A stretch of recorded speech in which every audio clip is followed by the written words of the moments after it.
देवी सर्वभूतेषु काली रूपेण संस्थिता या देवी सर्वभूतेषु काली रूपेण संस्थिता नमस्तस्यै नमस्तस्यै नमस्तस्यै नमो नमः नमस्तस्यै नमस्तस्यै नमस्तस्यै नमो नमः।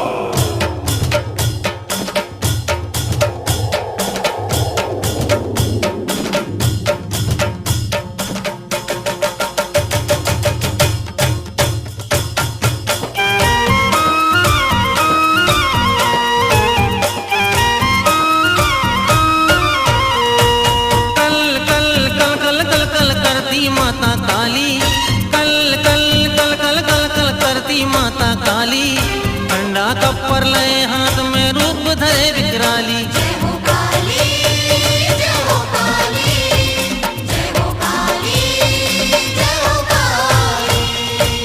कल कल कल कल कल कल करती माता काली कल कल कल कल कल कल करती माता काली खंडा कप्पर लय हाथ में रूप धरे विकराली। जय हो काली जय हो काली जय हो काली जय हो काली।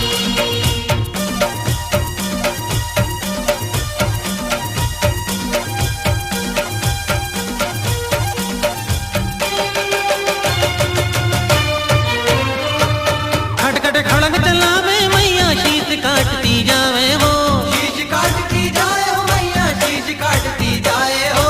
पटक पटक से दाना मारे सब यमलोक पठाए हो सब यमलोक पठाए हो मैया सब यमलोक पठाए हो। सर सर सर सर सर सर बहे लहू की नाली सर सर सर सर सर सर बहे लहू की नाली खंडा कप्पर लय हाथ में रूप धरे विकराली। जय हो काली जय हो काली जय हो काली जय हो काली।